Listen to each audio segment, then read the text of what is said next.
Good news, everyone! We're back with more Futurama. This is Season 4, Episode 8. Last time, we had a really depressing episode with Fry's dog, Seymour Asses. Fry thought the dog had a full life after Fry was frozen. It did live another 12 years, and Fry assumed that he probably forgot all about him, but that couldn't have been farther from the truth. Seymour was waiting in front of Panucci's Pizza for 12 years after Fry left, before being flash fossilized at the age of 15. It was so sad seeing that montage. We don't deserve animals. But let's see what they have in store for us this time. Full reaction is going to be on Patreon in the link in the description below. Leave a like, really helps the channel, and let's get started. Yeah. Instant pool water. Dead leaves included. Whoa! Oh! Nibbler, don't drink the pool water! It's full of chlorine! Well, damn. It's so hot.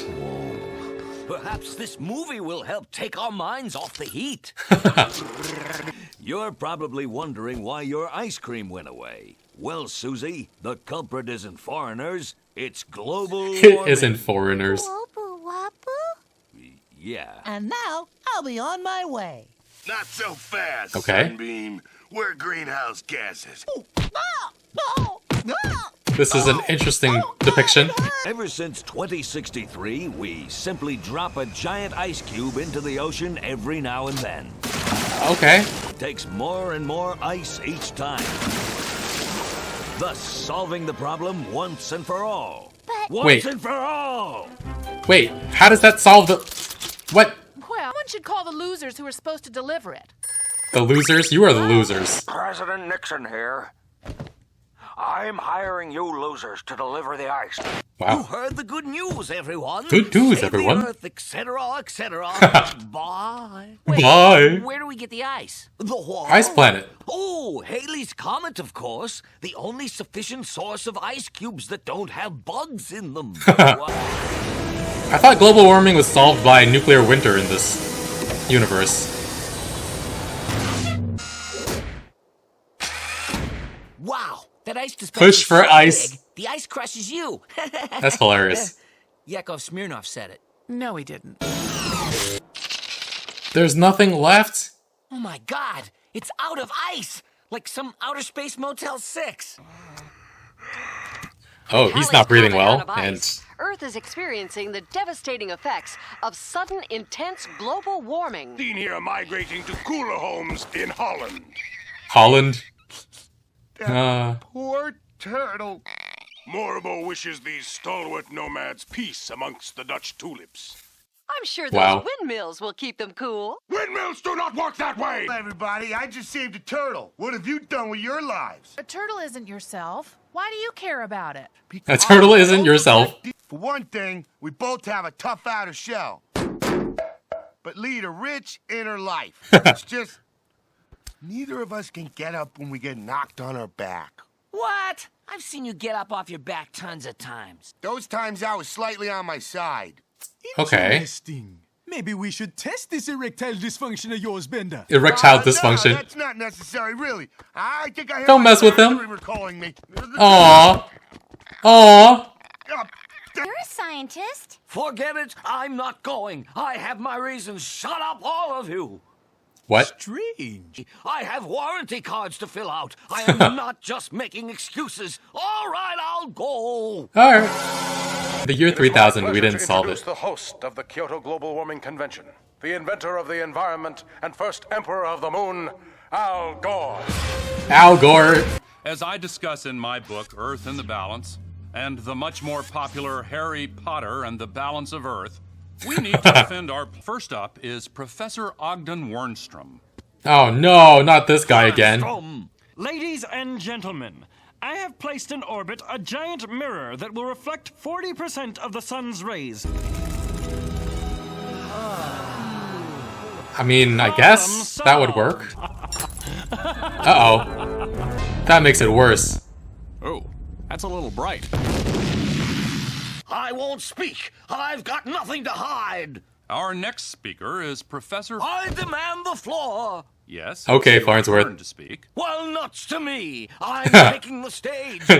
Professor, no, don't do it! Don't do what? Don't use this memory ray so I can remember what happened back then? Oh dear, might I favor Master with a tender kiss on the forehead? I failed again. Oh dear. Oh dear. Oh dear. What was that? A flaming burp. Does it always do that? It's not always a burp. We'll just call it a sport utility robot and classify it as a light truck. Well, I suppose the environment can take one more for the team. Oh no. All modern robots descend from my original smog-blasting designs. Wow. And that's the cause of global warming today. We must immediately and permanently shut down, dismantle, and destroy all robots! Go! I've got mail. Do you like to party? To boogie down? Well, I'm throwing an all-night beach rager for my robot pals. It all goes down this Saturday on the isolated Galapagos Islands, where there will be no escape.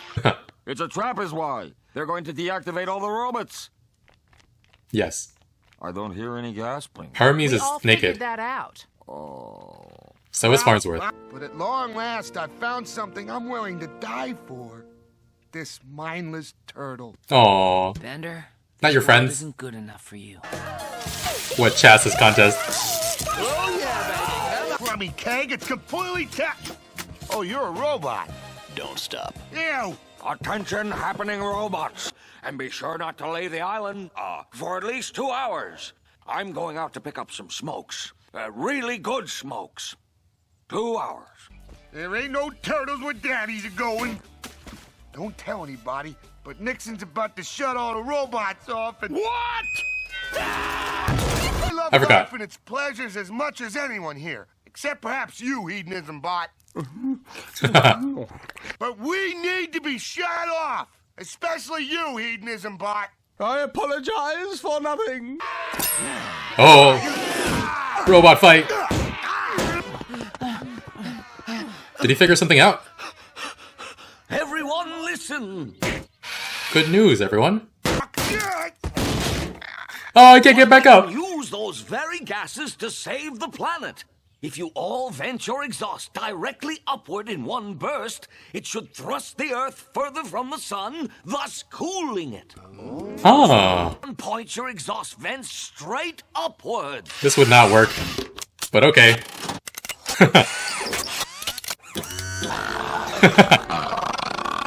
Why isn't this working? Some lazy or polite robot is holding it in. A lazy or polite robot. Just burp. What the hell are you doing? He can get up. Nice. Aha! I'm even greater than I thought I was. And now to fulfill my destiny. Oh! For saving the Earth and boiling me, I proudly yet angrily present you with Earth's new highest honor. Now that the Earth's orbit is further from the sun, won't that make the year longer? 1 week longer to be exact. I hereby declare it Robot Party Week. Oh, it's cute. Oh god. Very silly. Very, very silly. They fixed global warming! That's the solution, just move farther away. Guest star Al Gore again for another episode about climate change. I thought they established, like, in season 2 that global warming was solved because of nuclear winter. I believe it was the Christmas episode. I don't know if I'm right about that. But I guess maybe after nuclear war happened, global warming continued. And so the solution is obvious. Just keep waging nuclear warfare. Obviously not. Interesting time to be watching this episode given how hot our summers have been. I heard the UK was not equipped to handle the latest heat wave because most people just don't have AC there and their infrastructure wasn't designed for it. Side note, I do tend to refer to climate change as climate change over global warming because while the temperature on average is becoming warmer, the effect it has is more like drastic and sporadic weather. And it leads to other things as well, besides just rising temperatures. And we saw that with Texas a while back, freezing temperatures that their power grid was just not prepared for because they privatized their power due to corporate greed, same reason we have a lot of climate change in the first place. But this episode had some interesting solutions to man-made climate change, just picking up huge blocks of ice from space and dropping it in the ocean. I mean, in theory, it could be a stopgap measure if you can find and move enough ice, but the amount they showed would definitely not be enough. And their other solution was to burn all this robot fuel in one direction so that we widen our orbit from the sun, which is pretty hilarious. But in the meantime, they also create more greenhouse gases, so it kind of offsets. I'm not sure exactly what the calculation would be, but also, how would that affect the moon's orbit around the Earth? And what other things could this affect? Do we also just push a little further away whenever climate change gets worse again because we haven't eliminated the core source of the problem? But kind of hilarious that the problem boiled down to Farnsworth's hormones and him having sex with mom instead of making a more sustainable robots. But yeah, all these robots have memory banks and they can be safely separated from their bodies, right? At least I would hope that would be part of their design. So just like build something more sustainable now and put the robot's consciousness in those, right?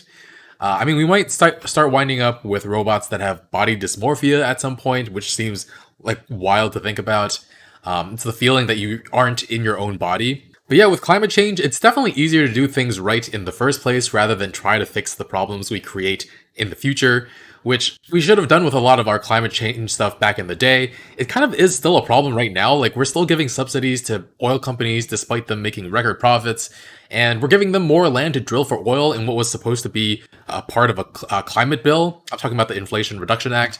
The bill is a net positive, but just it still isn't even the bare minimum that we need. It's really disappointing.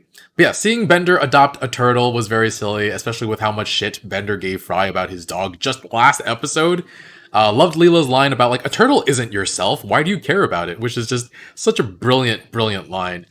Turns out it's because Bender sees himself in the turtle because they both can't get off their back, and then the gang puts him on his back. So mean. Super funny, though. But yeah, we saw Wernstrom in this episode as well. His idea of a mirror, which, I mean, if everything went according to plan, it probably could have worked, but one tiny rock just hit it and it completely fried everything, made everything so much worse. And upon finding out that robots are the main reason for climate change in this universe, he comes up with the idea of killing all robots. That'll solve everything. It's so horrible. Like, they're all sentient beings now, so I don't know what the right answer is besides what they wind up doing, which I'm not sure would work. Like, you don't want to kill all of them, but if keeping them around condemns everyone else to die, that's pretty horrible too. Could you maybe ship them off planet, or maybe find another habitable planet for the human race and other animals?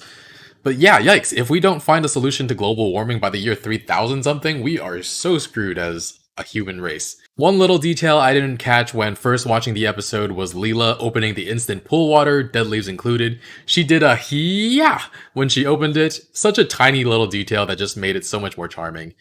But yeah, climate change. This episode was probably 20 years ago at this point, and we're worse off than we were then. And I forgot if I've mentioned the Futurama revival before, but I'm curious to see what topics they touch on now.